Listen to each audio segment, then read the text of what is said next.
Warning, the following show will spoil the hell out of George R.R. Martin's A Song of Ice and Fire books and the TV show A Game of Thrones. Also, you're probably going to find a fuck ton of bad language. The explicit tag is there for a reason.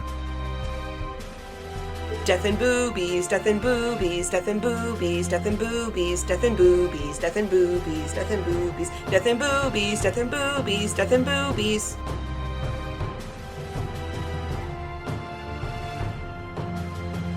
Welcome back to the Ironwood Network Book Club. I'm your host, Maester Ironwood. Here with me, as always, is Septa Ironwood. Septa, hi guys. How's it going?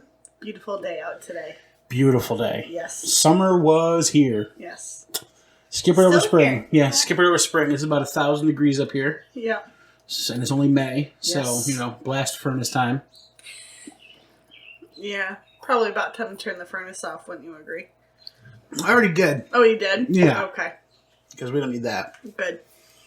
Alright, so, Yes. what are we here to talk about tonight? We are here to talk about Samwell. Samwell! Sam Yeah. the Slayer. Yeah. Yeah. Mm-hmm. Slaying those wildlings. Yes. Yep, so we're here to talk about Sam and his voyage. Alright, so you are going to synopsize for us, It'll be quick and easy. and I will read us a haiku. Yep. It's a little dirty. Oh, I bet it is. It had to be. It had to be. So, here's a haiku for Sam. A bumpy ride with Big Sam the Pussy Slayer, Heartthrob, all in black. No. No? No. Yes, yep. No. Yep. That's what this chapter's all about. It's not what it's all It's about. about loving It's not what it's all about. and the history of Maester Aemon. Yes. That's pretty much it. Yeah. That's what we're talking about. All right, so go ahead, hit us up with a synopsis, Septa. What's going on? 2 sentences. 2 sentences. Maester Aemon dies. Yes. Sam gets laid. Yes. That's it. Okay. I mean, Sam was threatened. No. He threatened himself with that. So, No, the other guy threatened to throw him off the ship. no, that was the captain's daughter who threatened to throw him off the ship. Well, whichever one. One of them threatened to throw him off the ship. Yeah, well, Sam threatened to throw himself off the ship too, so. Granted, yes. Yes. But, all right. So, go ahead, get us started, Septa. Talk about it. So, it basically starts with Maester Aemon's wake. Yeah. The old man officially died Mm-hmm. on the Cinnamon Wind. Mm-hmm. And they are drinking to his legacy. Yes, rum. Yes, the people of the Summer Isles, they always... Celebrate life. They celebrate life when somebody dies, especially when they're really old. And Maester Aemon was 102. So they didn't know him well, but they respected him enough to give him the celebratory send-off that most Summer Islanders get. Absolutely. Except he is a dragon, and there are no funeral pyres upon a ship. So, this is the really creepy part. Yeah. They preserved his body in a barrel of blackberry wine. Yes. So, and they've kept it away from all the other wine. I would hope so. So that goes and nobody mistakenly drinks corpse wine. Yeah, it'd be a little creepy. Mm-hmm. Yeah, so that way he can be properly burned. Once they reach the Citadel, yes. Yes. So, here's another... Right, okay, so we've had this discussion before about Targaryens / Valyrians possibly being first men characters. Yes. Not later on characters, but first men characters. Right. And what do the remnants of the first men do with bodies? They burn them. They burn them. They don't bury them. Right. Interestingly enough, the Targaryens are the only other, big family we have that burns their dead. Well, that's...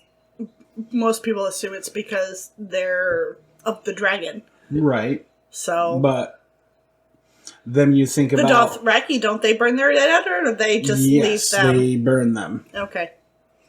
Yes. But if you remember, then also we have the North, remember? Mm-hmm. Above the wall. Yep. And the North, not above the wall, remember? Right. We have the Dragon, remembers? Yeah. All these ties So to... anyone who remembers burns their dead. Right. Is that the correlation? Again, all these ties between the Targaryens and... The North. The North and the First Men and the Wall and the people above the Wall and... Mm-hmm.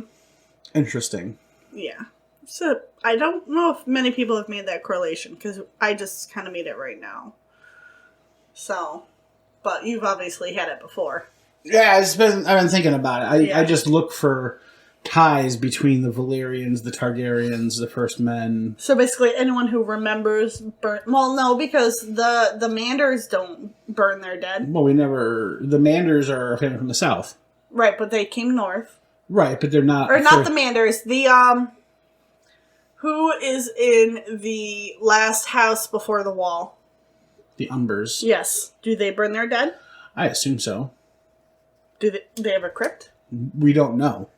Okay. But they remember. But what do they remember? Right. Now we know, for instance, the Starks do not burn their dead. Right. But they remember. They remember. But they say the North remembers. They Yes. don't say the Starks remember. Right. They don't say the Wolf remembers. They say Right. the North remembers. Right. So that could just be a saying that refers to the North above the wall. It could be.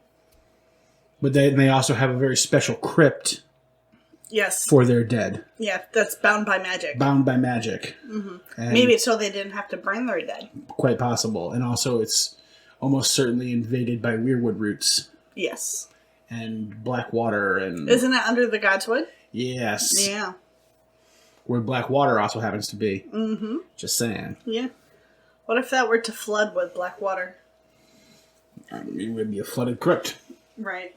Maybe it's flooded beyond that broken down ceiling section where you can't go any further down.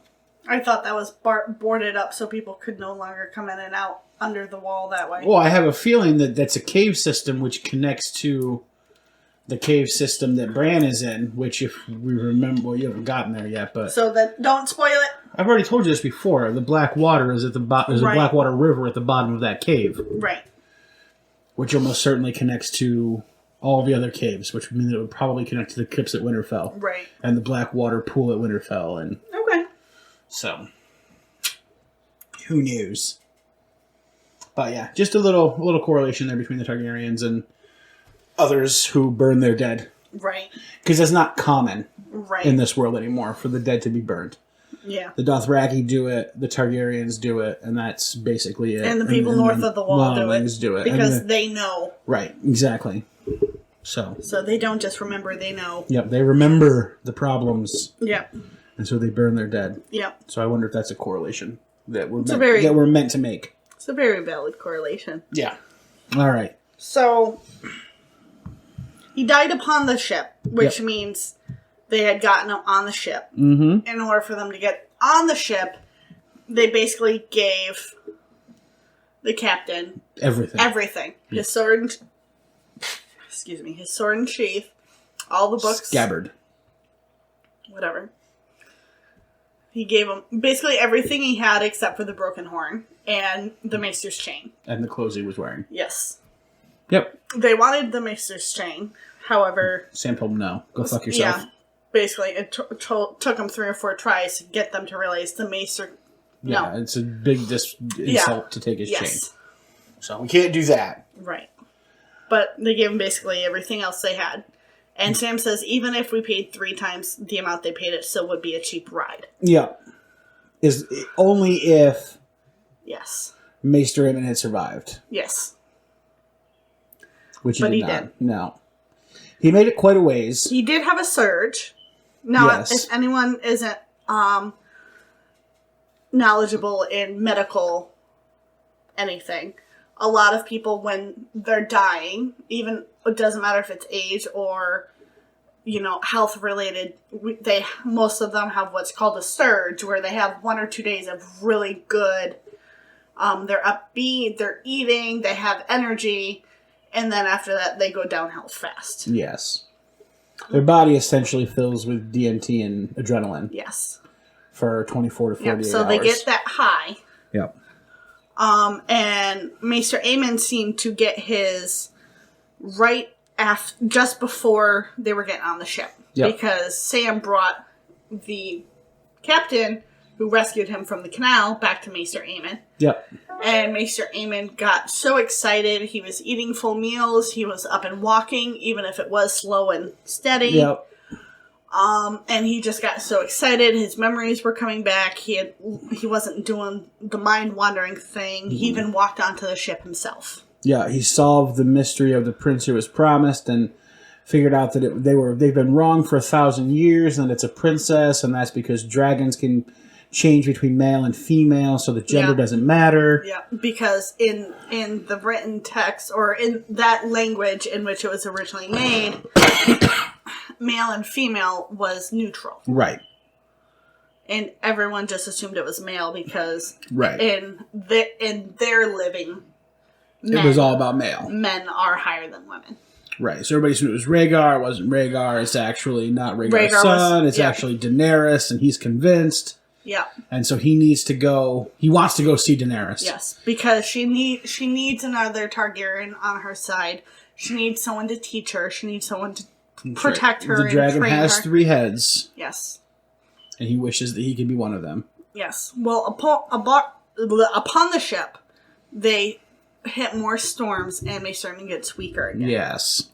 And he goes back to having his mind wanderings and forgetting who Sam is sometimes. Yep. And he spends most of his time in the captain's bed. Yes.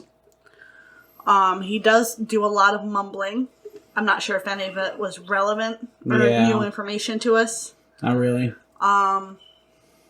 Some information about eggs, some information about Rhaegar. Nothing there was about dropping. How the Baratheons have dragon's blood because their mother's father was a Targaryen. Yes.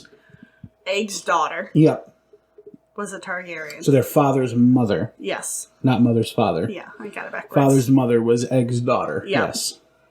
We used to call him Uncle Maester. Uncle Maester. Yes. Whenever she saw him. Yes. Yep.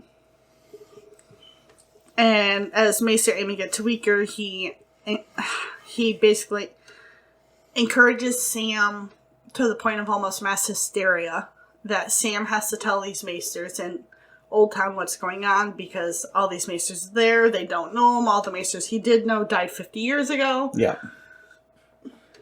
So Sam has to tell the story because Maester Aemon knows he's not going to make it. Right. He needs to tell the story about the whites at the wall. Yep. The White Walkers, the story of Daenerys, and that she needs to be sent a maester who can train her. Yeah. And she needs to be brought into the realm's leadership because she's going to be crucial in fighting the battle for the Dawn and all that good stuff. Mm-hmm. So there's a sense of urgency in Maester Aemon's death. Yes. Mm-hmm. And now that he's near dying and he knows he's near dying, he does make a point of saying he's scared of dying because he's lived in the darkness for so long because he's blind. Right. But this is a different kind of darkness. Right. He doesn't know where he's going to end up. Yeah. He doesn't know if he's going to be riding horses through the sky with Khal Drogo, or is he going to be sitting at the Great Hall with Egg again? Right. Or is he just going to be in darkness again? Forever. So, yeah, he doesn't know what to expect. Nope. Poor old man. And I've found the worst part of the chapter for me was them saying they shoved his body in a barrel full of wine. Yeah. That's kind of brutal. I mean, I get it. He's dead. He's dead, yes, I get it. But I've taken care of so many dead people. Right. That just the thought of doing that. Right. It's heartbreaking. Yeah. For me. Mm-hmm. But nothing can be done about it. Right. That's what's happened. So they're at the wake. Yep. And Sam and Gilly are drinking rum. They've never had rum. Yep. But they like it. Well, who doesn't? Right. So Gilly is talking more openly about the fact that she has not her baby. And her baby is and she understands why. Yes.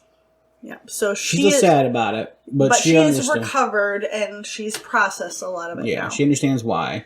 Yeah. That this baby needs to be safe because and Sam says that, Maester Aemon would still be alive for like 10 years if he'd stayed at the wall, and she says, or he'd be burned because Melisandre's a fucking crazy witch. Mm-hmm.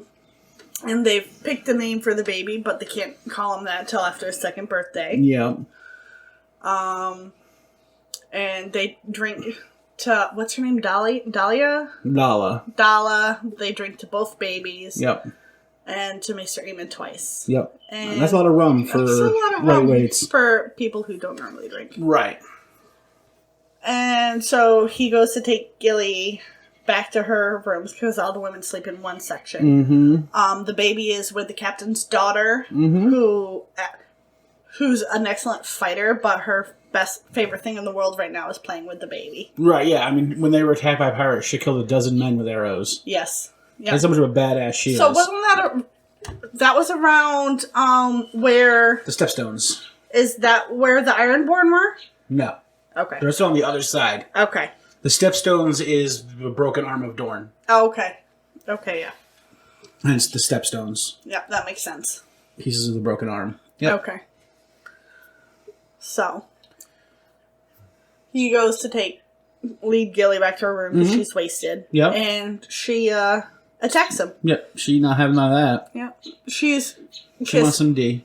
She's kissing him, and he's trying to fight her off, but not really. Right. He's like, I shouldn't be doing this. I took my vows. Yeah. Please take me. I took my vows. Please take me. Yeah, pretty much. Yep. So they have sex. Yep. And he regrets it because, he took his vows, obviously. Yep. He especially regrets it when she says to him, I'm your wife. Yep. And he's like, no! Yep. In his head, he's going, no, but he says yes out loud. Yes. Yeah. So, the next morning, somehow he wakes up in his own room. Yep. And he spends the day avoiding Gilly. Yep, and working. Because that was part of the agreement for the ship right across. Him and Gilly would help as much as they could. Yeah. So he's doing a lot of manual work, so he may not be as fat as he was when he gets off the ship. No, probably not, because he's doing all this manual work. It's hot out, because they're in the south. And he's wearing his blacks. He's wearing his blacks. He's wearing like a fucking sauna suit in the fucking sun all day. And he's a big boy. Yeah, so he's probably losing some weight. Yes. But they'll drink more rum, and that just kind of counteracts all that good stuff. Oh, you never know. But, yeah. And so, yeah, he's avoiding Gilly, and Gilly is just apparently has spent the entire day talking to the captain's daughter. Yeah. About or trying to get Sam's attention, and every time Sam sees her, he goes somewhere else. Yeah. So, the captain's daughters had enough of this by the end of the day. Yep, so the captain grabs him. Yep. And drags him to his daughter. Yep. And the daughter's like, so what if you had sex? Get over yourself. Either go talk to her or throw yourself off the ship. Right. There's the island. You can see it right there. Go swim. There's Dorne. It's only 20 miles inland. Yep. You can swim to there, and then you can walk across the desert. And you can meet them in Oldtown. Or you can go talk to Gilly. Yeah. So Sam opts to go talk to Gilly. Yep. Because after telling himself all day he was going to throw himself off the boat. Right. He never did. Yep.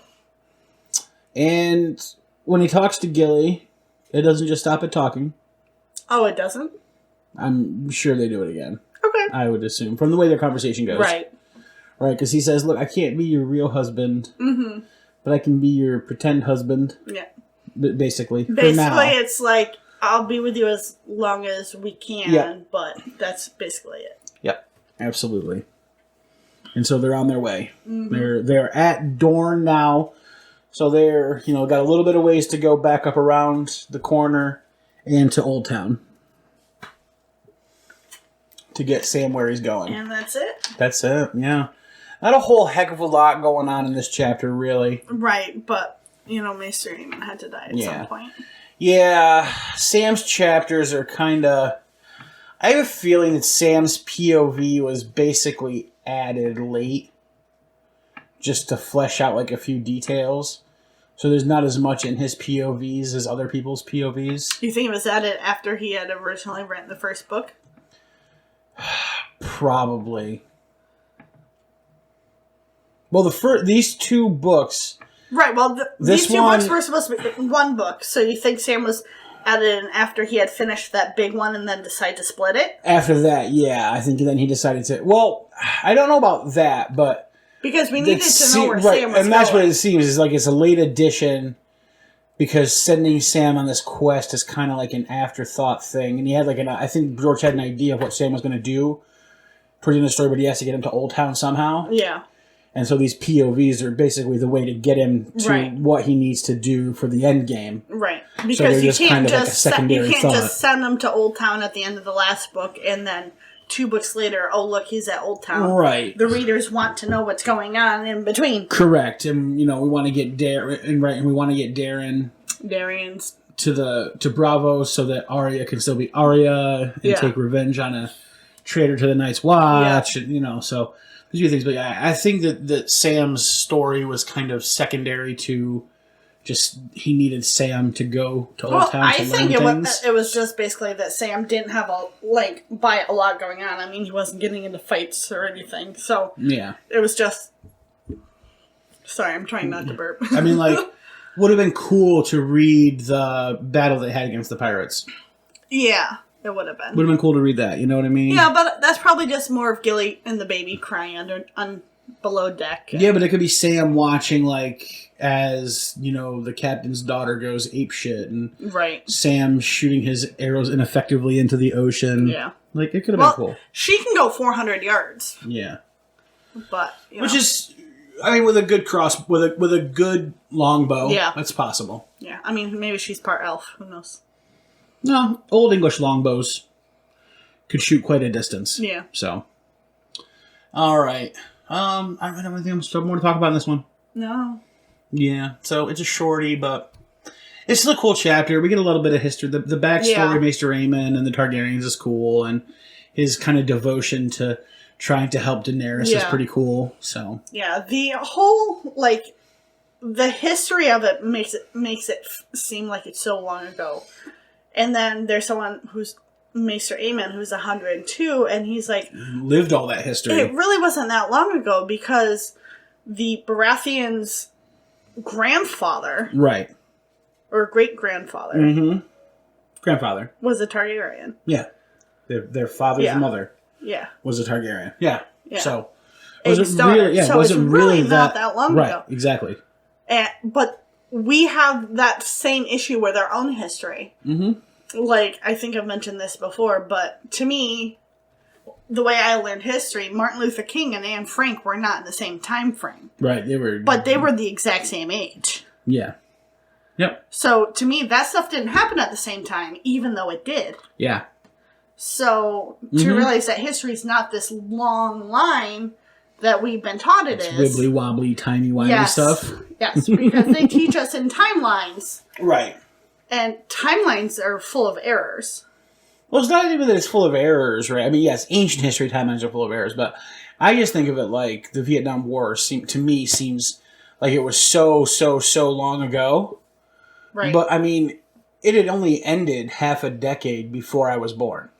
Right, and 9/11 for my younger siblings. They were 1 when it happened. Right. But it's not something they remember. Right. But we do. Yeah. Yeah, history is an interesting little beast. Yeah. Indeed. All right. We need a title for this chapter. Have you thought of anything you would like to propose? I had 2. Okay. It was On the Boat or Rest in Peace, Maester Aemon. We're going to have a memoriam. Yeah, we're going to have to do an in memoriam for Maester Aemon, so that'll be coming up relatively soon. Yeah. My option for title was The Love Boat. Well, it's a swan boat, so I guess that works. There we go. The love Boat it is. Yeah. All right. That is the chapter. Do you know the chapter that's next? I want to say it's Cersei. It is Cersei. Oh, really? I feel like we just did one. We're always just doing a Cersei chapter, it seems like, in this fucking book. It's like every other chapter is Cersei. Yeah, always just doing a Cersei, seems like. But yes, we're doing Cersei next. Thank you to all the listeners. Thank you to all the patrons. Yes, thank you guys. For anything you need to know about the show, how to contact us, how to tweet at us, how to subscribe to the show, how to support the show on Patreon, anything like that, just head to our website, IceAndFirePod.com. Yep. And don't forget to check out our other show, which releases every Thursday, which is I Made Alicia Watch a Sports Movie, where I force Alicia to watch sports movies from when I was a kid that I grew up with, that I love, that she may not love. Yeah. And I make her watch them and talk about them. Yeah. This week, having come out yesterday, Thursday, is our coverage of Dodgeball. 2004's Dodgeball, starring Vince Vaughn. Yep. And Ben Stiller. So that's a good one. I enjoyed talking about Dodgeball. I think it's a fun movie. I think I had more fun talking about it than I did watching about it. You lied because of the smile. If you're wondering about that joke, just check out that episode of that podcast. You can find that show at sportsmoviepod.com. Yep. And until we catch you guys again on Tuesday in Cersei, goodbye. Bye.